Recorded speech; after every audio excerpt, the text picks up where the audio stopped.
Good morning. Today I'm going to be showing you the differences between Czech Republic and New Zealand's business culture.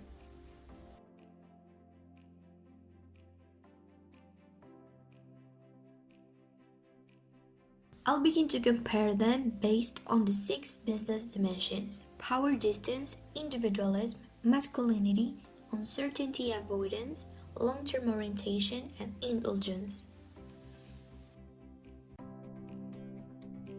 In this chart, we can see Czech Republic in blue and New Zealand in red. I'm gonna explain you what those results translate in.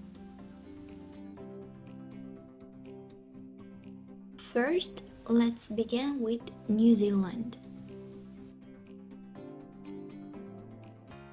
Taking into account the results saw in the chart of 6 business dimensions, we can say that in New Zealand, interactions between managers and employees are made in an informal and directly way. Participation is important, and managers rely on employers for their expertise. They are an individualist society where hiring and promotion decisions are based on merit, creating competition, a characteristic of masculine societies. New Zealanders are in a middle point at the moment of taking risks. They don't play it safe, but they are careful.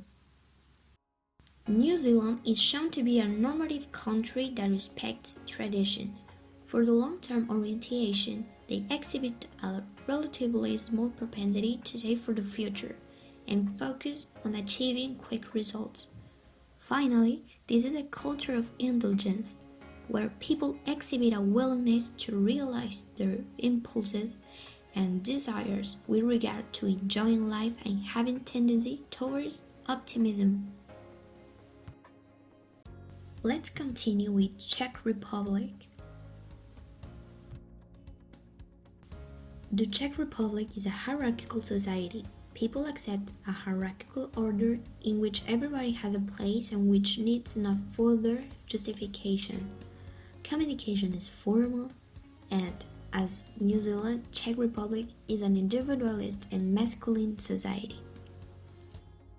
This means that they are most likely to work for themselves. They have a competitive environment and they look for personal success rather than pleasure. Contrary to New Zealand, people in Czech Republic avoid risk. For that, they have an emotional need for rules. Oppositely to New Zealanders, Czechs do save for the future. In fact, they show a strong propensity to save and invest, and they are more persistent in achieving results. The last difference between Czech Republic and New Zealand is that they are a restrained society, which means that they are most likely to be pessimistic and they don't give leisure time a high importance degree. The second aspect that we're going to use to compare both countries is the business etiquette. For New Zealand, we have that planning has to be done in advance. You should keep a good eye contact and respect personal space. Arriving on time is important. You should also present your project using facts and figures and be careful avoiding using feelings which aren't relevant to business. You should also avoid exaggeration. And finally, even meetings are serious events, they have a relaxed atmosphere. The negotiation process takes time. You should start your negotiation with a realistic figure. Agreements and proposals must state all points clearly.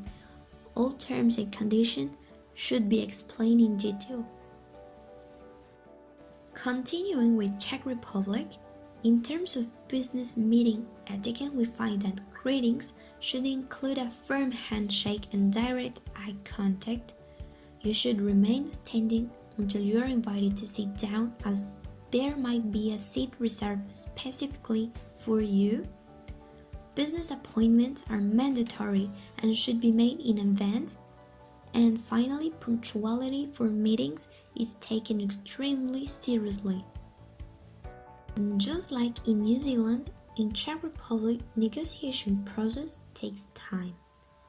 Czechs often follow a methodical and carefully planned approach in preparing for the negotiation and gathering information.